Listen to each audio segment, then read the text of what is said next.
we're fortunate to receive a generous grant award from the MacArthur Foundation's Safety and Justice Challenge. And we allocated some of that award to launch a couple of exciting pilot initiatives.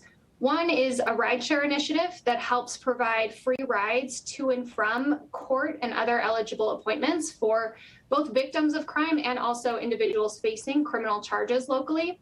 And the second initiative is one that provides free cell phones to individuals who are represented by a city public defender or have a pretrial services officer at the county. And both of these programs are really intended to lower barriers to court access and court participation, and also increase stability in the community while also saving taxpayer dollars. There was a focus group conducted with incarcerated people in Spokane County identifying the key reasons for missed court appearances. So some tangible information that you're looking to apply and then improve the system overall. Am I reading that correctly?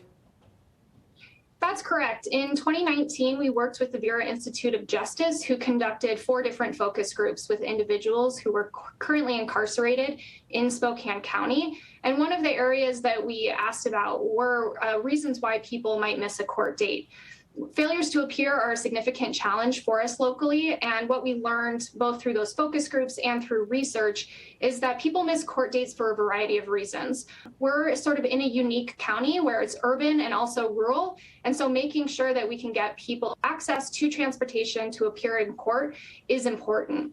Other challenges might be a behavioral health crisis, struggling to take time off of hourly work, and having to make really difficult decisions. I want to drill down on your statement that a failure to appear is a major issue right now. Why is that important for everybody listening tonight, and what are the ripple effects in the justice system, in the penal system? Great question. Failures to appear can be costly for individuals as well as for the system. If someone misses a court date, they can potentially face a warrant for their arrest and be booked into jail. A jail booking then unleashes a slew of consequences for that individual and their families. They suffer interruptions in employment, potentially in treatment, education, childcare, etc.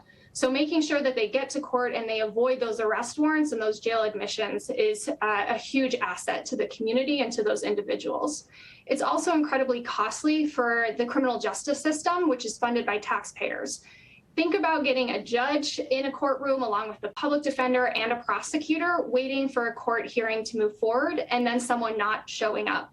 So that's incredibly costly. It's also time consuming and inefficient. And by making sure people get to court on time and when it's scheduled, we make sure those court hearings move forward efficiently, smoothly, and again, saving time and money in the process. Obviously, jail space is a key consideration as well. Don't have a lot of room for the people that miss those court appearances, failure to appear, then are booked into jail. I would imagine that is a major consideration in this as well. It's important for us to make sure that we're getting folks out of jail who are safe and should be back home with their families, both because of our limited jail capacity, but also because we know that contact with the jail actually can be very detrimental to public safety in the future.